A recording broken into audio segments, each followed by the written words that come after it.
Hey everybody, thank you so much for liking and subscribing to our content. On this week's episode, we have a friend and a neighbor 2 doors down from our original insurance agency, Marat Shikhris. Marat talks about moving here from the Ukraine, how he worked for his dad in a successful paint company, and how that overall experience led to him opening his own gym down here in Metro Atlanta. Marat was an awesome guest, and I hope you guys enjoyed as much as we did. Now let's get to it. What's up, guys? Thanks for tuning in with us again. Today we have Marat Shikhris on our show. Marat, I'm going to let him tell his story, but he moved to Georgia from New Jersey, and he was someone we were fortunate enough to meet. He actually works in the same shopping center that we do. We own a farmer's agency in East Paulding in a shopping center, and he owns a CrossFit gym in the same shopping center. So I have bought protein from him a couple times. I don't know if it worked, but Marat, it worked for him. Yeah, well, it works I need for to him. keep buying it. But he's going to give some insight on how he got here and what he's looking to accomplish and how he's paved his own way. So Marat, thanks for being here, man. Yeah, man, happy to be here. Absolutely. Well, I know it wasn't too far of a drive, but basically what kind of got you down to Georgia? Or tell us a little bit of your story. Let's actually start when you were a kid. So I was actually born in Ukraine in 1983. So back then it was still part of the Soviet Union. Okay, my family, our heritage is Jewish. Okay. So back in the Soviet Union, it was more or less illegal to be Jewish. Like it was a lot of negativity surrounding that. Like you couldn't openly practice. So my parents, even before I was born, they were trying to get out. Wow. So when I was 4, my sister was 6, we finally made our way out of there, but it wasn't like a straight shot. The only reason that we were even allowed out was because my parents lied to the government and said, we're going to Israel. Wow. So they're like, all right, good, get out of here. So if you'd have said United States, they would have said you have to stay? Yeah, they wouldn't let us go. Because is that the Cold War? Yeah. Yeah, it was still right in the middle of it. Or like near the end, actually, because we left in 88 and then, the Soviet Union fell in 89. Wow. So do you have memory of like living in this country at that time? Or Little bit. Yeah. Like I remember I remember it as like a huge toy store. Mm-hmm. And like I've talked to my parents about it, but they're like, no, it was like a pharmacy with like a toy section. But for me being a little kid, I saw toys, whatever. And I remember like we lived in an apartment. We were very poor. And that was like by design. Like you weren't allowed to make money. So my dad was basically an Uber driver 40 years before it existed. Yeah. But like illegally. Oh, wow. Yeah. Like illegal taxiing? Yeah, very illegal. Like if he would have been found out, like the KGB would have been all over him and everything. Like it was crazy. Yeah. Man. Like the stories I've heard, it's just hard to believe living here. So we had to first go to Austria, live there for a little bit, then Italy, and then from Italy we went to New York. Wow. Do you have a favorite out of all those places? I don't really remember them. Okay. I don't really remember them. I remember we were in Rome, so like the big famous fountain, right in the middle of Rome. I remember that, but like I remember coming to America in a big double-decker airplane. But other than that, I don't really remember much of it. That's awesome. And then when we moved, we lived with my dad's aunt for a little while. So it was both my parents, me, my sister, and my grandfather. So 5 of us In New York. shared a living room in a 1-bedroom apartment. And then my dad, like he's a self-starter through and through. Like when we moved, he went to like the projects in New York City. He had a painting background back in Ukraine. He went there not knowing a word of English and tried to get work. Wow. Got lucky because like one manager from one of the buildings spoke Russian, and he told him, he's like, hey, this is where you need to go. So my dad built his painting business. Like eventually, like it grew very successful. My dad became a self-made millionaire. Let's go. Love that. So eventually moving from the living room, we moved into our own 1-bedroom apartment where my sister and I and my grandfather, then just the 3 of us shared a living room. Then we moved to another apartment. My sister and I, we shared a room. My grandfather got an apartment in the same building above us. Lived in New York until I was 11. Okay. Then that's when my dad's business started doing a lot better. They wanted to get us out of Brooklyn because we were not living in a good neighborhood. Sure. Our apartment building was right next door to a middle school, which was right across the street from an elementary school. Okay. But our lobby was like a crack house. Oh. Like every morning before school, like kids were smoking weed, crack, whatever you could think Deals of were going down. in the lobby. Mm. Right, so we'd have to walk through that every day. So my parents were like, we can't. So you're 11 years old walking through this every day, and they're like, we need to get out of here. Well, from 4 to 11. 4 to, wow. So, and my sister, she, at that age, she was a little older than me, so she got in with like some of the bad kids, right? She started smoking cigarettes like really young. But then we moved to New Jersey, the suburbs. It was a huge culture shock. Really? Because in Brooklyn, we walked everywhere. It was a city, 2 blocks, and I'm like in the center of everything. We had, pizzerias, drugstores, everything, right? And then we moved to New Jersey, and it's like, wow, we got to drive everywhere. Yeah. Bit of a culture shock. First month I probably couldn't sleep at all because it was too quiet at night. I didn't hear any cars. I didn't hear any car alarms, so I couldn't sleep. They didn't have sound machines back then. Right. Yeah, no apps on phones because that didn't exist. But then it was a great move because I was able to grow up like in a good environment. Yeah. Like, if I would have stayed in Brooklyn, like who knows? Yeah. Could have become a drug dealer like some of my friends did. One of my sister's good friends like became a drug addict, eventually died. So who knows what would have happened? Sure. But I want to ask you a question, and I don't want to go too far back, but it's something that I just can't get out of my head because we take it so for granted here. Like the Jewish tradition that you were getting to, you're having to hide. Like, do you know what that looked like? Like, would you go practice your Jewish traditions like behind closed doors in this apartment in the Soviet or Ukraine? From what I remember growing up is that we were never very religious. Okay. So like we would celebrate like the big holidays like Passover, Yom Kippur, those, Hanukkah. Right? Did you have to do those privately? Yeah. Okay. Yeah, like nobody was able to know. Wow. Right. Like even picturing that's hard for me. Yeah, absolutely. Right. And like, the political landscape in America, I have like a different point of view because of where I came from. Sure. Right. Like communism is like, it's not fun. No. It doesn't seem like it. Like you're literally only allowed to do what the government tells you. Right. And like you don't have freedom to like practice the religion you want. Like people take that for granted here for sure. Yeah. But then once we moved to America, obviously we're free to do whatever we want. I think that's such a good perspective for us to be thankful for the freedoms that we do have. I hate that trend of people wanting to go toward more of that. It's dangerous.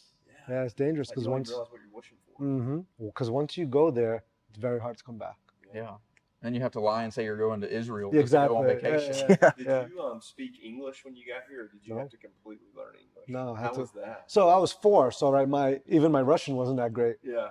So like I didn't go to school before. Even my sister didn't go to school. She was 6, and my parents purposely held her out of school so she wouldn't get like the Soviet indoctrination. Yeah. So she started school late. We both had to do ESL classes, English second language. Right, I was young enough that I picked up on it very quickly, and I just did 1 year of that. My sister did a couple of years before she moved into the regular classes. My parents learned English from us. Wow. Yeah. So y'all would go to these classes, come home, and teach your parents? Yeah, just from school. We would learn just from being with the other kids, and then we would teach our parents like a couple of phrases, a couple of words. I love these kind of stories because it just shows like what we're capable of. Listen, when I turned 30, I said to my wife, "This was the age my parents moved across the world." Yeah. No money, not knowing the language, 2 kids. We had 2 kids at the time. I was like, no, we had 1 so far, 1 on the way. But I was like, I could not imagine doing it. Yeah. Like imagine right now picking up and going to China. It's hard to think about. Right? And like it seems impossible. Yeah. And my parents did it. A lot of people did it because we were in what's called the second wave of like the refugees from the Soviet Union. Okay. The first one I think was in like 1977 or something like that. Then 88 when we came. And then after the Soviet Union fell, I think in like 91, there was a big exodus. But it was New York, it was Toronto. There was one other spot somewhere in America. I don't remember where it was, but like those 3 big spots. And what's the definition of refugee in that? Is that just people that want to leave the country, or people that are all hiding their lifestyle? So I don't know about the hiding their religion, things like that. It's just like political refugees. Like I'm not a citizen of Ukraine. Okay, gotcha. So I was born there, but we had to like give up citizenship, all of that, and just leave with nothing. Say I'm good with that. Yeah. And that shows you how bad it truly was. Because to think about at 30, me moving to China, because I'm 32 now, and it's like I would never consider that. So it shows you how bad it truly was. Like, man, I'm going to take a chance and go somewhere where I know nobody, can't even speak the English because I'm in that bad of a situation. Yeah, my parents were desperate to get out.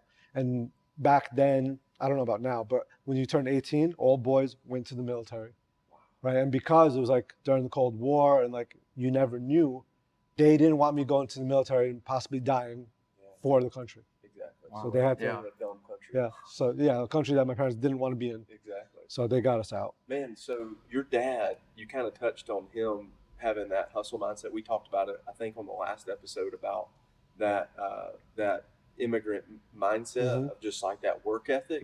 What is something that you could pull from your dad, that hustle? Like, how did he go from not speaking the language to building $1 million business? Yeah, Man, because some people speak English their whole life, still can't do it. That's true. That's true.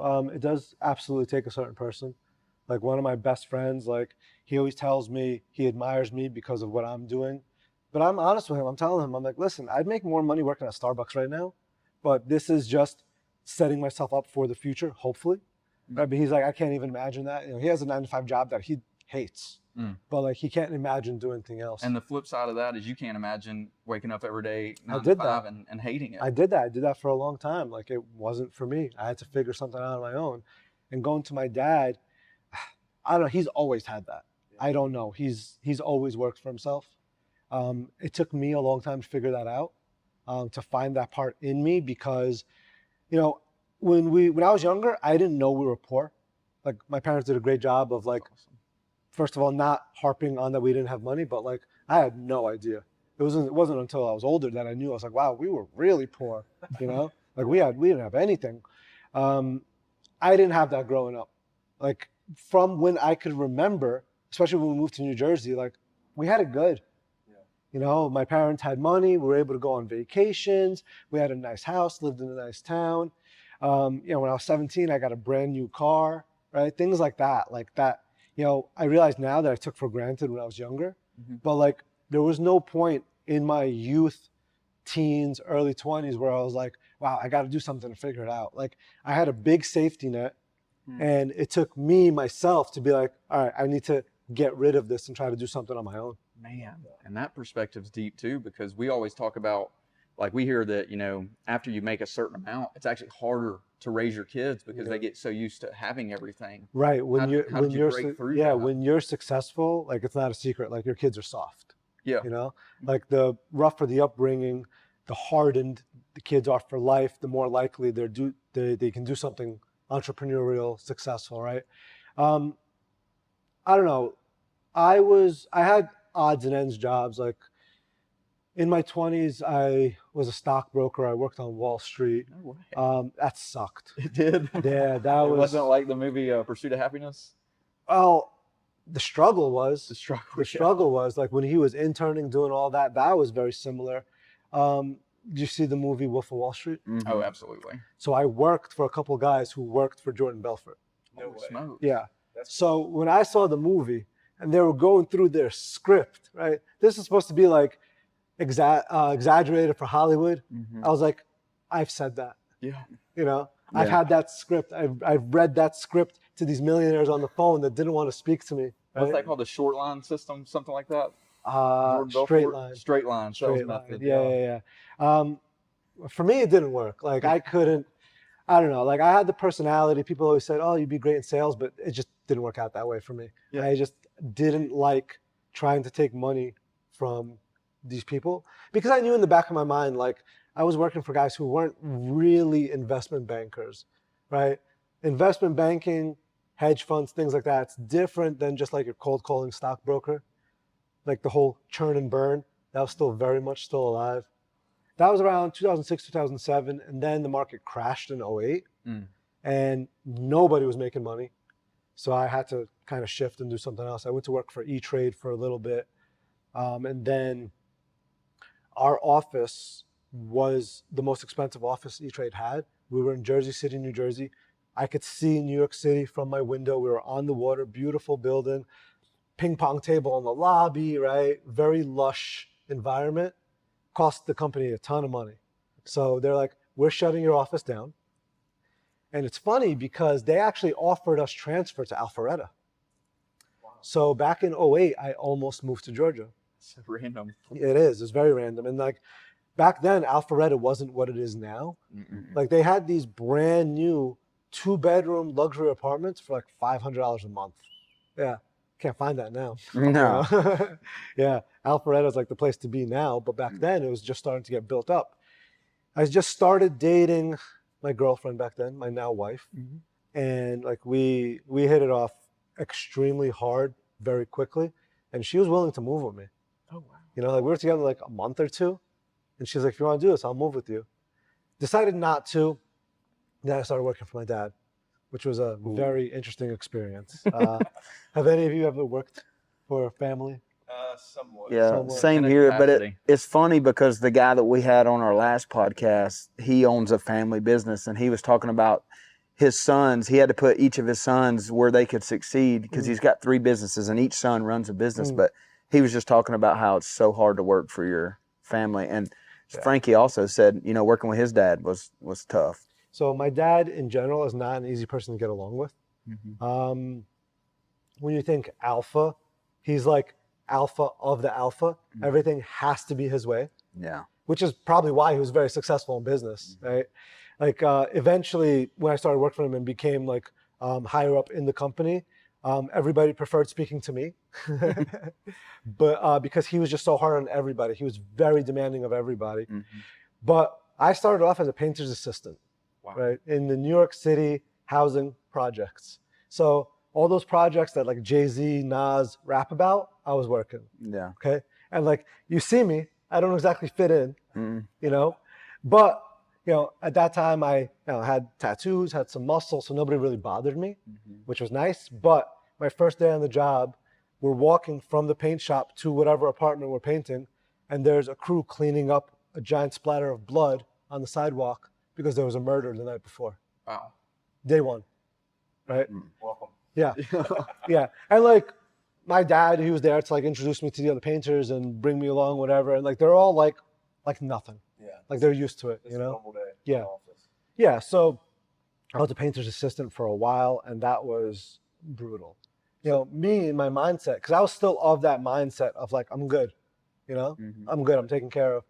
And my dad started me at the absolute rock bottom. That's what I was about to ask. Was that Yeah. strategic on your dad's behalf? I'm sure it was. Was he trying to teach you the company or just teach you some humility after he? I don't think so, because my dad was very soft on us because he didn't want us to have the same upbringing as him. It's understandable. Very understandable. But so I don't think he was trying to teach me the hard way. I think he just wanted me to know every aspect of the business because that's the way he did it. Smart. Yeah. Yeah. So I started as painter's assistant. Then I started painting with another guy. We would do like two apartments a day, do more work, get more money. Like my dad offered me the opportunity. Like he didn't hand me the money. Like he made me work for it, but he handed me the opportunity to make more money, right? Then eventually I was painting on my own. And then what happened was actually I tore my ACL. Wow. Was that fitness related or? I was doing painting? MMA. MMA? Yeah, I was doing MMA. So, you know, I did CrossFit before this, but I transitioned into doing like jujitsu, Muay Thai. So I wanted to do MMA. I wanted to see like if that was something I could do. You were ready to compete? I was trying to. Yeah. Still very amateur, right? I was looking for my first scheduled fight. So me and like the coach of the place, we were talking about like dates and like possible venues and stuff like that. So it was still very early on for me. But the guys I was training with, they were like a week or two out from a fight. So they were very deep in the training camp. Going hard. Going very hard, Yeah. right? So I was sparring with them. I was getting beat, which was fine. That's part of the process, right? That's how you learn. And this day was funny. I got home from work late, painting, very tired. You know, I said to my then girlfriend, I was like, you know what, I'm gonna go train today. I was very tired. I didn't think I was going to, but I was like, you know what, screw it, I'm gonna go. I was getting my butt whooped all day, right, in the cage. And then I was like, all right, I'm done. Then this one guy's like, all right, let's just do one more round. I'm like, all right, let's go, one more round. That last round, he gets my ankle in a submission hold. And instead of doing the smart thing and tapping out, I tried to escape it. And then I put myself in a knee lock and I popped my ACL. Yeah. On a day that I wasn't even supposed to go. You weren't even going to go to training. Right? You guys watch Clerks? I'm not even supposed to be here today. Right? That was me laying on the ground. I bet it's hard being a painter with a torn ACL. Right. Yeah. Right. So I was out of work for several months after that. But then instead of going back to painting, I moved into a bit of like a managerial position where I was still on site, but then I was interacting more with like the superintendents, managers, setting up appointments for the other painters, things like that. And then I grew in the company. I ended up working for my dad for like 10 years. And eventually I was running the whole company on the back end, all the payroll, all the bids for the work, everything like that. I was basically handling everything. And my dad was basically just going out onto the field, making sure everybody's doing what they're supposed to be doing. So you became super successful within your dad's company. Well, the plan was to take over the business. Really? But along the way, there were a lot of changes structurally from New York City housing. That had nothing to do with us. But Like government controls and how to do this and that, codes. So my dad he made the most money of any of the contractors, but it's a free market. Anybody could bid and contract, right? So they made it to a point where like they limited one contractor from getting all these jobs, right? So they were limiting how much money my dad was making.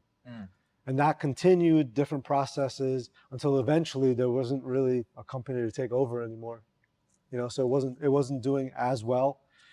It wasn't worth the stress. And my dad had a massive heart attack at 45 because of stress from work. Yeah. He survived it, thankfully, had major surgery. But, after that, you saw like it takes a toll on your life, like daily stress.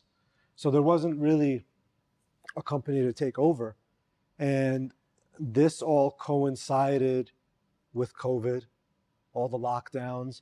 You guys are fortunate being in Georgia during all of that, because I heard you guys were only shut down for a few months. Yeah, it wouldn't be bad.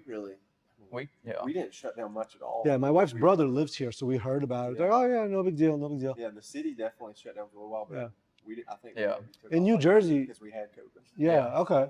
So in New Jersey, it was insurance bad. and real estate didn't really change too much. Yeah. You could still kind of just do the same thing. Actually, the real estate market, like everybody started wanting to buy a house That's what we during did. COVID. That's so. what we did.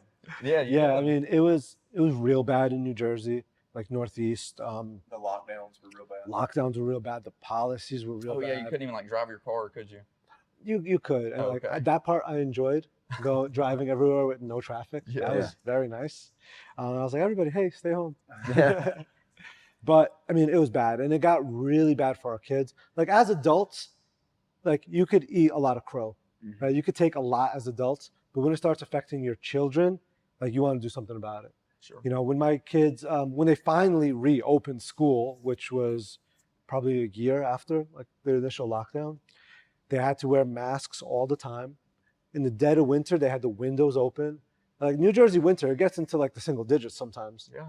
So, and my kids, like, we were very anti-mask because we were like, this doesn't do anything. We shouldn't be doing this, whatever. But our kids, like, they had to follow the rules in school. If their mask would like even slide down a little bit, the teachers would say things to them. And this is a direct quote. You're spreading your germs to everybody. You have to sit in the back of the room next to the open window in January. Yeah, it's 10 degrees. Yeah. Like they're sitting in school with And the winter how old are your coat on. kids? Now they're 11 and 8. So At this point, they were 6 and 4. So elementary No, 6 and 8. Yeah, 6 and 8. Yeah, It's brutal. it was brutal for them. Is that kind of what motivated you to Big come time. down to Georgia? Big Is time. COVID? Big time. Yeah. I wanted to leave New Jersey for a long time anyway. Really? It was really expensive to live there. Sure. Like your money doesn't go far at all. Like for example, my sister bought a house, almost $1 million. Still had to put $100,000 of work into it. Wow. Yeah. What is it? 4 beds, 3 baths? Something like that. Yeah. Yeah, something Crazy. like that. Like, Down here. yeah, it's a nice. Yeah, that house here would be like now would probably be like $400,000, Wow. but a couple of years ago, 250, 300. Yeah. Right? And being realtors, I mean, that's what everybody says. I was showing somebody from Colorado a house in Douglasville the other day, and they said it was like $950,000, and they said that in Colorado they would have got like a 3-bed, 2-bath on a hill on the mountain, and they were getting like a 9-bedroom, 5-bathroom here. Wow. So yeah, we hear it's crazy, and that's another thing we probably take for granted in Metro Atlanta because it's just always been like that. I mean, now like for the natives of the state, it kind of sucks because like people like me, drove all the People like prices you, up. dude. People like me, But it was crazy buying a house here because we had to buy it without seeing it. Right, the market was so competitive. This was You're summer of 21. Oh, wow. So 2 years ago now. We've been here. Next month is going to be 2 years. We lost out on a bunch of houses. Like we visited family here in February of 21, and that's when we decided we were going to move and we were going to start looking. We lost out on a bunch of houses. We were looking in Kennesaw and Marietta, which, seeing the traffic now, I'm glad we didn't buy in Marietta. But then there was this one of those real estate websites. I don't remember if it was Zillow or another one, like the one where you draw a circle on the map and it shows you everything in your price range. So my screen froze a little bit and it gave this little like carrot in my circle. And that's where our house was. Wow. Otherwise, I would have never found it. I would have never known the city of Dallas, Georgia. Right? We saw this house from pictures. It looked amazing. Right? For lower than our house in New Jersey, much bigger, more property, everything an upgrade. Our realtor thankfully worked with the listing agent because they stopped In Jersey, because they stopped doing listings already. The house was on the market for like a day. They stopped doing listings. She was able to get in. We FaceTimed, put in an offer. Right? They picked us and two others as like the final three offers. So like we waived everything. We waived inspection, everything. Yeah, that was a crazy time in real estate, man. So they ended up picking us. I flew down. We had an inspection for health hazards. So I flew down for that, saw the house in person, right? The house had radon, which is no big deal. It's an easy, cheap fix, right? We weren't going to lose the house over $1,000. Sure. And then that's a month later, we came down. So before you guys, you're looking at this house, do you already know you're moving to Georgia to start a business? No, not to start a business. No, I really didn't know what I was going to do. So you moved down here just blind, just like we're going. Thankfully, my wife is a very good employee. And I mean, she was with the same company for almost 20 years. Like through mergers, acquisitions, company changes, position changes. She, since college, didn't have to apply for a job, didn't have to write a resume, nothing. Wow. So she had a good job. What does she do? She does market research. Okay. So at that point, she was doing market research just for pharmaceutical companies. Now it's a little different, but we figured out that like we were able to get by on her pay plus the money we made from our house sale for like whatever amount of time, 6 months or whatever it was. So like I was unemployed. I was still finishing up stuff for my dad from afar because I was able to like remotely log into the computer and still do some work. But his company, he was about to retire. So like the timing was pretty good. He was about to shut down the company anyway. And we moved. And at that point, like my mom just passed away a couple months before that. So it was really hard on everybody, but like we knew for our family, for our kids, like we had to do it. Had to move. Yeah, had to.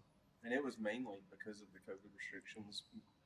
Couple that with the rising prices and everything, but COVID probably that was a big one. Pushed y'all out. I mean, we moved summer of 21, and it was instantly like we were back in 2019, like before COVID. That's such a good perspective for us. Yeah, because COVID impacted a lot of people, and most of the time you hear these stories, and it ends up being in a good way. Yeah, like from what I hear.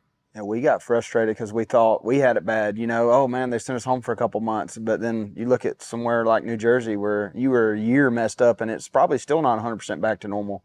Where here it's like, you know. I think now it is back to normal, but like, I think they're quick to restrict again. Like the first scare of anything, I think they're going to lock down right away again. Man, so saw the true colors of what they. Oh yeah, everybody. I was never political before COVID. Yeah. Like I thought both sides were the worst.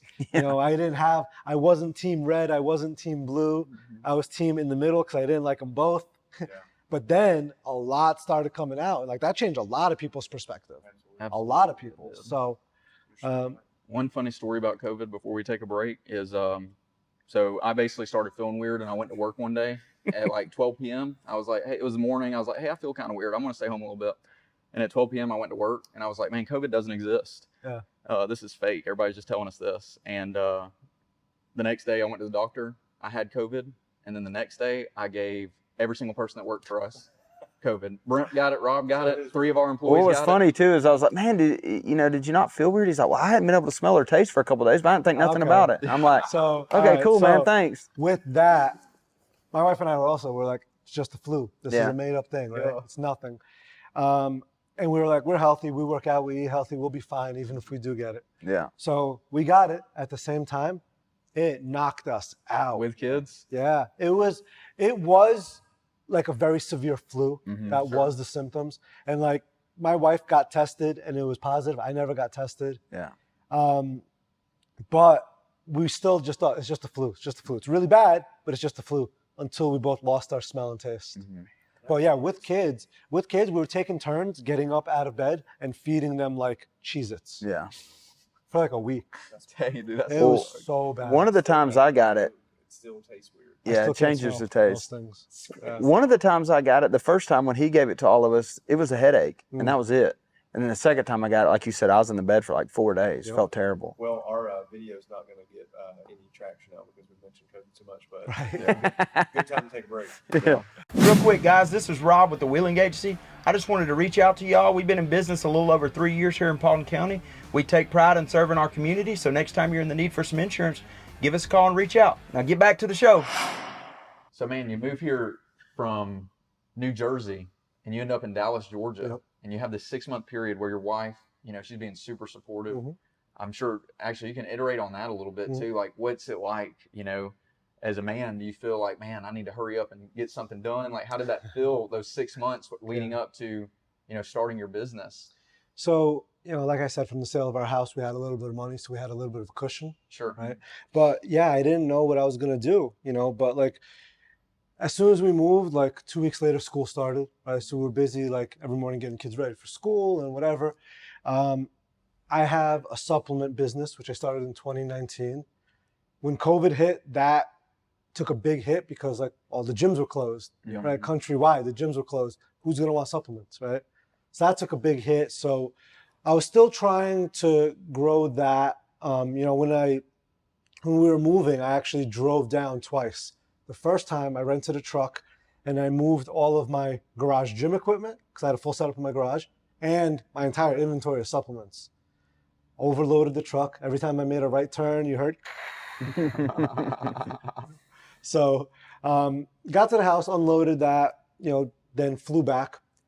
And then the second time was, the final move. I drove down with my dog, stuffed the car all the way to the top. And then my wife and kids flew down 2 days later. But yeah, I mean, it was, as a man, it was tough, and it's still tough because right now, we're still in the growing phase of the gym. Sure. And it's like I could cover some of like my expenses. Like, I pay my car through the gym and like kind of bills like that. But like a lot of it is still falling on my wife. She recently got a new job with a pay raise, which, helps us overall. But like, yeah, it's tough. Like I want to be the one to provide, Sure. And the goal for the gym is to get to the point where like she doesn't have to work. And then that we do everything just on what the gym brings in. Absolutely. Right? That's the goal. It's going to take a lot of work to get there, but trying to work to it. And the gym he's referencing is CrossFit in New Hope. There you go, right on the shirt there. It's a good looking shirt. He's 2 doors down from a really cool insurance agency in the same parking lot. Yep. And it definitely works because y'all can't see his biceps as good as I can, but it definitely, whatever he's preaching is working. Yeah. Jacked. I have one friend, shout out Brian Bass, who does CrossFit, and homeboy tells me he squats 27 reps like per day minimum, and I think he shed off like 40. I mean, he's ripped That's now. awesome. Yeah, he's doing good. Where's he live? Not close enough to drive to your gym, or else I would have already got to the client. Yeah. But he lives in Ackworth towards Cherokee County. But Okay. in that process, so you were in the sparring, you're doing supplements. Yeah. So how do you get the idea? Like, I want to open up a gym while we have the cushion. Yeah. So the whole story of CrossFit goes back farther. When I was like at the tail end of high school and then after high school, I was a typical gym bro. Every day was chest and biceps, right? So No legs. I about to say, so your legs were like those pencil sticks? My legs were okay because I played hockey growing up. Oh, cool. Yeah. So I had the legs from that, but like I didn't work on them in my free time. Yeah. Just chest, biceps every day. But then in 2007, you guys remember the movie 300? Oh, yeah. Okay. That That worked came out and I was like, how is every single one of these dudes that shredded. Listen, performance enhancing drugs aside, Yeah. right? Because like back then I had no idea about that, right? Yeah. Like I didn't know like everybody in Hollywood like did that stuff for the movies, but I was like, how are these guys so shredded? So I did some, very early Googling, right? This is 2007. And I found the trainer that they all worked with for the movie, this guy named Mark Twite. And he had his own gym in Utah called Jim Jones. Gym, like you go to a gym. And like just the imagery was so cool. It was all black and white, all gritty, right? Just like dirty warehouse, kettlebells, barbells, right? No mirrors, no ellipticals, no like pulley machines, none of that stuff that you see in commercial gyms, right? No bells if you make too much noise. No lunk alarm, right? So I found out that he was like an early adopter of CrossFit. So then I was like, all right, what is CrossFit? Search that, CrossFit.com. Every day since 2001, they had a workout of the day. So my friends and I, including my next door neighbor, were like, all right, let's try this out. So we went to our regular commercial gym. We're doing these CrossFit workout of the day, probably doing them very wrong, right? Because nobody taught us. They're like intricate movements, like kettlebell movements. Like muscle ups and stuff? We didn't try those yet, Sure. but like, a snatch, all right? What's a snatch, right? Like, yeah, I saw it in the Olympics once every 4 years, but I had no idea how to do it, right? So we would constantly get kicked out of the gym we were going to for doing CrossFit because there was like a regular gym and then there was a speed school. In the speed school, they had a track, they had medicine balls, they had like bumper plates, right, which you could drop. So we went to that side and we weren't supposed to because we didn't pay for it. So we kept getting kicked out. Eventually, when I was working as a stockbroker, as I talked about before, I was doing CrossFit at Gold's Gym on Wall Street. And they didn't kick me out there. They were cool, right? But like I also kind of stayed in my own section. I didn't use all the equipment at once. Like if you see people doing CrossFit at a commercial gym here, like at Crunch, I know that happens. People take up these whole things of equipment, a lot of space, right? And you're like, what the hell is this guy doing? Yeah. But so I tore my ACL like 09 or 10, something like that. In I think January of 2011, no, end of 2010, I started doing CrossFit again for my recovery from my ACL surgery. So my wife and I had a small 1-bedroom basement apartment. I had one of those pull-up bars that you put in the door frame. I made myself a plyo box, right? Because I was home, I was doing nothing. So like I looked up on Google directions to make a plyo box and I made a 3-sided box. And I got a couple of dumbbells, kettlebells, and I was doing whatever CrossFit workouts I could in my basement apartment. January 2011, I stepped into my first CrossFit gym and I joined and I loved it. At that time, it was a very expensive gym membership. Like our membership is expensive and there's a reason for it. As I found out, I was hesitant to spend the money. My girlfriend at the time was like, why are you spending that much money? It was like $135 a month. Sure. Now it's much more expensive, but she was like, why are you spending $135 on a gym? And I'm like, you got to try it. You got to try it. You got to try it every day. And I was talking about the people that I was becoming friends with because CrossFit is very community driven. Yeah. It's one of the best things. Like you work out with other people. It's like a sense of shared suffering. Sure. Because the workouts are very hard. Yeah, we see y'all running in the parking lot. Yeah. Yeah. You should come in, sneak in at the end of the class when everybody's laying on the ground. So it's a big community aspect. So I finally annoyed her enough for her to try it. And she loved it right away too. She was like, all right, I understand why you're paying for it. So we both started going to the gym. Eventually she got pregnant, before we got engaged. So, that's how we did it. And a bunch of my friends ended up copying our style after that. But, but then, yeah, we got married and everything like that. But we went to another gym that my friend opened. And then kind of like in and out from there over the years. Over the time, I started building up my own garage gym little by little, piece by piece, squat rack, barbell, basics. And then I basically just moved to working out on my own in the garage. Okay. I had I have a long string of injuries. I had shoulder surgery. I had 2 back surgeries, all these things in a span of a couple of years. And every time I would just recover on my own, right? Like I had spinal fusion and that took like about 3 years for full recovery. Wow. Then I got into more powerlifting because I wanted to get stronger. Sure. And wasn't really doing much CrossFit at the time, very rarely.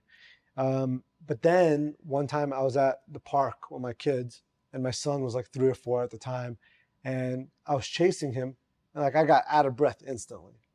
I was like, oh man. And he's 3, so you're Yeah. like, this is gonna be a long journey, right? Right? Yeah, like, and he's full of energy. He always has been, doesn't get tired. So I'm like chasing him around, huffing and puffing. Like, I look good.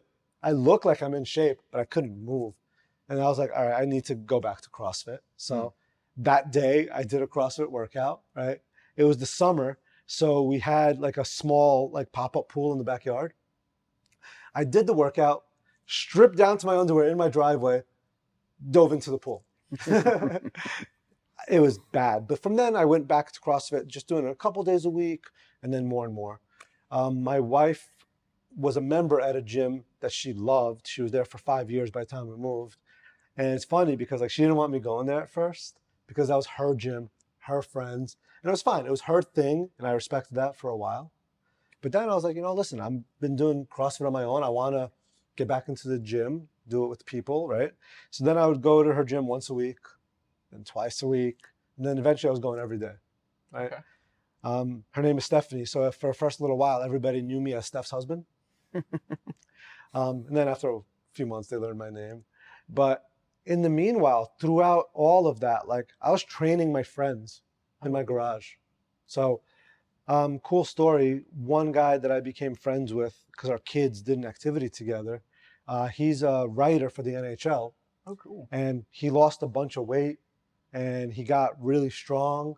And even after I moved, he continued working out. Right. So now he's way healthier. He has way more energy. He feels better. He looks better. Right. So he, during the Stanley Cup playoffs, we were texting a little bit and he was in Vegas. He was telling me what workout he was doing in the hotel gym. So like, to me, that's awesome. No, that is awesome. Yeah. And we talk to our guys, I mean, our employees. I mean, we've had we do table talks where we just sit here and talk and kind of give some of our insight. And we talk about working out and exercising so much. What are the negatives of working out? I mean, you may look too good and your wife might not want to keep her hands off of you. That's what I'm saying. I can never think of any. Yeah. There are none, and everything is positive about it. So Yeah, everything's positive. Like even for us, our workouts are very intense, sure. right? So like, it's funny because the memes are like, you know, you walk in, oh, hey, everybody. And then a big chunk of it is like, oh my God, this sucks. And then the end is like, lay down on the ground, right? And that's CrossFit. But then you keep coming back. You keep coming back. That endorphin rush Why do you think that is? Yeah, I mean, it's that dopamine hit in the brain, right? You get the endorphin rush, like you feel really good after. Like it takes you a little bit to recover, but then the rest of the day you feel so good, you have energy, right? You're in a better mood. Right? For me, when I don't work out for like a couple of days, I'm cranky. Same. Like I'm not fun to be around. You know, my wife could attest to that. Yeah. You know, that's why even if I, you know, couldn't get to the gym, I had stuff in my garage. I still do now, even though it's been mostly untouched since I opened the gym, but it's still there if I need it, you know? And it's cool because sometimes my son will go out and like, you know, do some pull-ups and run and like make his own CrossFit workouts, you know? That's awesome. So that's cool. As a professional trainer, what would you say, like, because just for example, like me, Brent and Rob, we all show up to you at the same time and say, hey, we want to do X, Y, Z. Each person has a different goal, but what are the differences as the trainer for each person, just depending on their goal? Like, or do you recommend like a kind of overall same nutrition for each person? No. Like protein? No. So, I mean, there's most people that come in want to lose weight. Okay. Right? That's like the fitness industry. People want to lose weight. They want to look better. They want to feel better, right? So there's a certain prescription for that, nutrition-wise, right? Everybody's going to be doing the same workouts, right? With CrossFit, it's one workout. It's called the workout of the day, or WOD, if you've ever heard that, right? Everybody does the same workout, but what we do a really good job of particularly is we modify and scale according to everybody's individual level. So yeah, there's one workout written on the board, but like if there's movements that you can't do yet, or if you have an injury, you need modified, we do that. So everybody's working out together, doing the same version of some workout. But like, for example, if you came in, I know we talked about before, you wanted to gain weight. Absolutely. Right? So the prescription nutritionally would be totally different than somebody who wants to lose weight, right? I would make eating your full-time job. Man, I'm in on that. Yeah. I did that one other time where I was Yeah. eating like 7 meals a day. Yeah. I did that one time, but it was like I was eating Martins and then Chick-fil-A. There you go. Yeah. That's the easy way to It get worked though, didn't it? You gained weight. I gained You weight. gained weight. And Yeah. I was the guy that's like, hey, dude, how do I lose weight? Yeah. So So with that, for somebody who wants to gain muscle, gain weight, I would alter things a little bit. Like we do have open gym hours at the gym where people could come in. Like if they missed a workout, they could go do the workout, or they could kind of do their own thing. They could grab some weights and clang and bang if they want, you know. So for somebody in your case, I would suggest, you know, CrossFit a little bit less than other people, and come into that open gym time and just strictly lift weights, right? And like I would provide guidance for that as well. Absolutely. And then to switch it like so it's more do the CrossFit, because I know if you're trying to lose weight, CrossFit is like a lot of energy burning, a lot of calories burned. It's all for time or for reps? Depending on the day. Depending on the day. Yeah. So we also, in our gym, we do a lot of strength work also. So I'll give you an example. My next door neighbor, he tried a different CrossFit gym in town years ago. And he told me he didn't like it because he got really skinny, right? I get it. Yeah, and I explained to him, and like he did traditional like bodybuilding stuff at the gym, right? And I explained to him, I'm like, well, you know, we do things a little bit differently. Come try us out, whenever, right? So he was finishing a bulk, right? He got up to like, I don't remember how much it was, 215, 220 pounds, something like that. Like he didn't look bad, but then he joined the gym and he started losing a bunch of weight. Like he was trying to cut at this point, right? But not only did he cut all the fat, he got way stronger than he's ever been. Nice. Lifetime PRs, deadlift, squat, you know, and he learned the Olympic lifting movements and he's doing great on those. And like now, performance-wise, he's like one of the best guys at the gym, right? And he's shredded right now. So, you know, I took a video the other day of him doing a workout. I'm like, dude, look at your back. Put your shirt back on. No. Yeah. How long are the workout, like your workout of the day that y'all all do together? How long are So those the class workouts? is an hour, right? But that hour is filled with a bunch of different things. First, you know, we go up to the board, the coach explains the class, right? Explains the point of the workout, right? Because I think that's important, right? Because you can have the same workout written and it could take you 10 minutes or it could take you 30 minutes, right? Especially if you don't attack it the right way or if you don't modify the weights the right way, right? For example, today we're doing a workout with deadlifts and box jumps, okay? There's a prescribed weight on there, 225 pounds on the deadlift for men. Now, if that's a heavy weight for you, that's gonna take you a long time, right? The goal of the workout today is 7 to 9 minutes with a 12-minute time cap. Now, it's up to me and the other coaches to get everybody to that level of picking the right weight and the right height on the box to do the workout in that time frame. Right, so there is a little bit of an art to it, right? To get strategy. To get everybody, no matter you can have 10 people in class all doing different weights, you want them to finish around the same time, right? And that, you know, that takes a lot of experience to get everybody there. Yeah, that makes sense with all like it took the years to be able to understand that. Yeah. I've got a question as far as, because like Alex had mentioned earlier, we really preach having your health in order, and you know, we sell insurance and real estate, so it's really not very weightlifting or cardiovascular demanding jobs. But I see in my life the side effects of having that good workout regimen and what that does in my day-to-day life. Can you talk about that a little bit, just for like the regular guy who's working in an office job and he's like, why do I need this fitness? Why do I need to have fitness goals? It's not going to better my work ethic or any of this. Like, what do you say to somebody? Because I sip the Kool-Aid of it, but I'd like to hear from So I'll talk on CrossFit specifically. Like I was always a self-motivated person. Like I was able to get in the gym, but a lot of people aren't like that. For CrossFit specifically, we purposely do hard things, right? Like the workouts are extremely difficult. There's points in the workout where you want to quit, right? Some people do. Hey, that's okay. Not everybody's there mentally right away, right? You work on that. You get mentally tougher, right? Just from the workouts. It sounds ridiculous, but like when you force yourself to do hard things, other things in your life seem so much easier, right? You're so right. Like even things like patience with your kids, right? Because like, you know, no matter how much you love your kids, there comes a point where like they do something that drives you crazy, right? And you're just more mellow because like you're not, your blood pressure doesn't get as high, right? You just don't, you're able to stay a little bit cooler, right? One of our members, this was a cool story that she told me. She was very overweight. She never worked out in her whole life.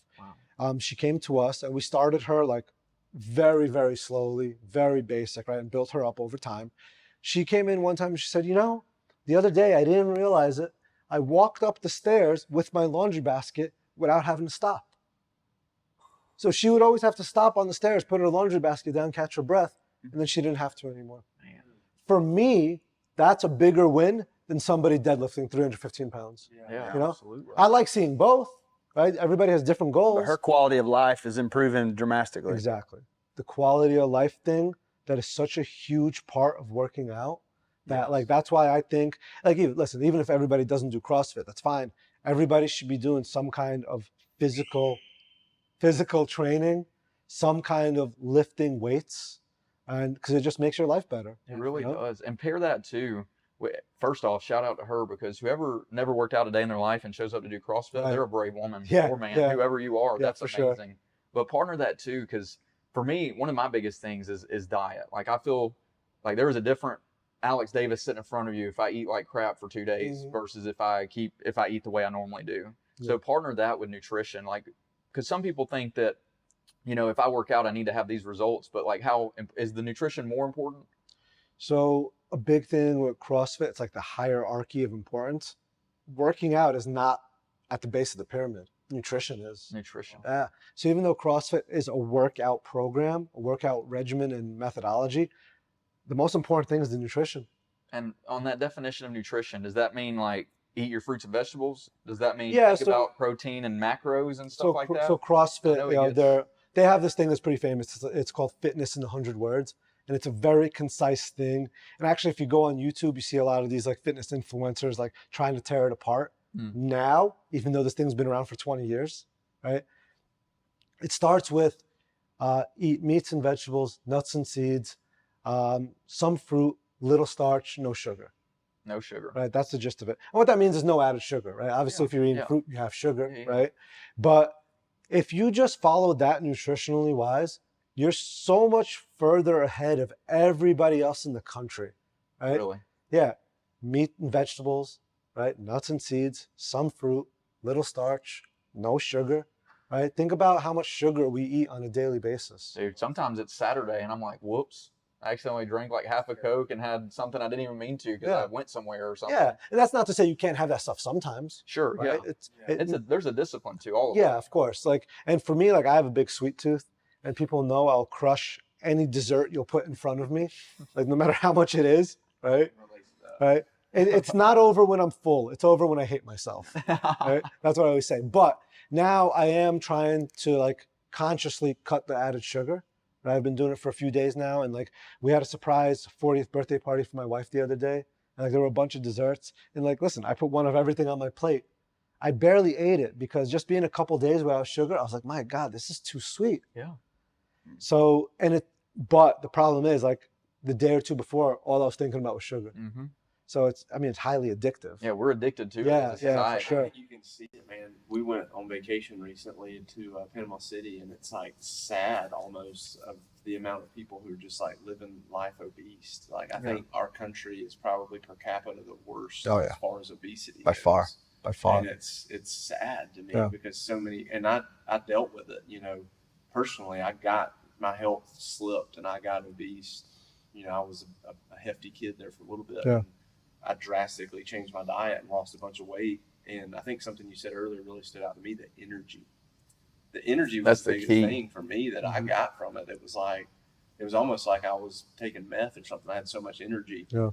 So I guess for me, I think I love what you shared for people out there. I just want everybody to know that you don't have to necessarily desire to be a bodybuilding champion, but it's just so critical in your everyday life.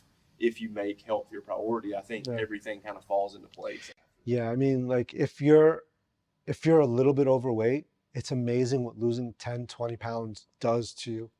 Even Not your just to your body, your confidence, man, your mental. mentally, everything. Like you'll get better at your job. You'll be a better husband or wife. Just everything just improves without carrying that like extra. Yeah, you know? and for me personally, I've been going to the gym since 2017.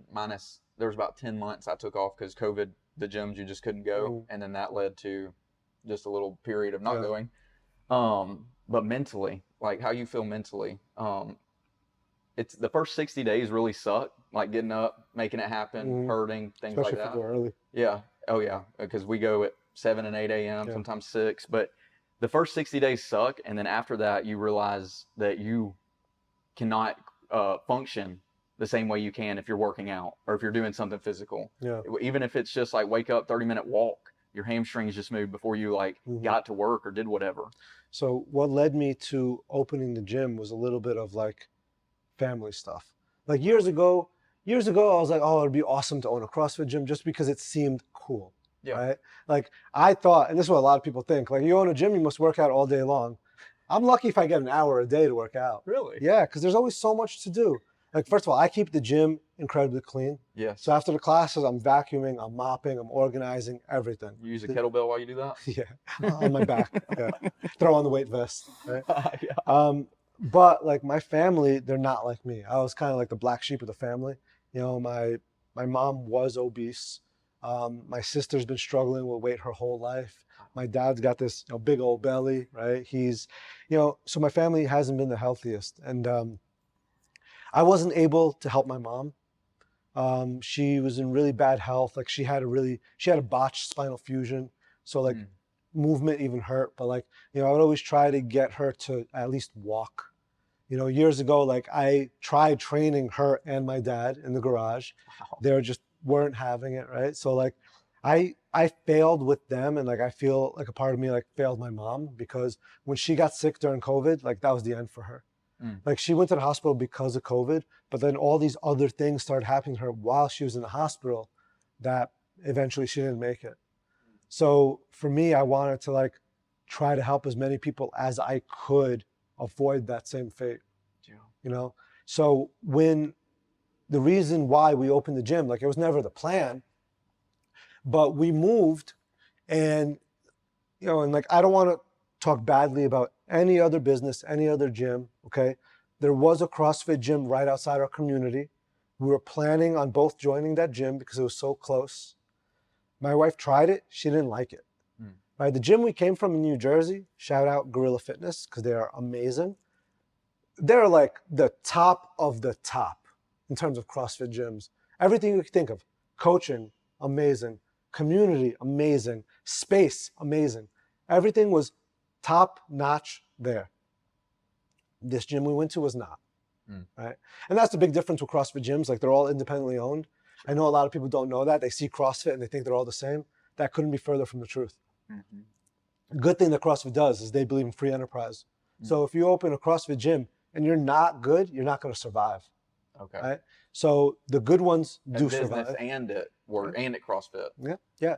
Mostly business. You'll shut your doors because word will get out that like whatever, coaching's not good. The gym is dirty. People get hurt all the time. Whatever it is, word gets out. And then people stop joining, and then you can't pay your bills. So gym ownership is big time reputation. Yeah, Especially for being sure. independently owned. For sure. So my wife tried that gym, didn't like it.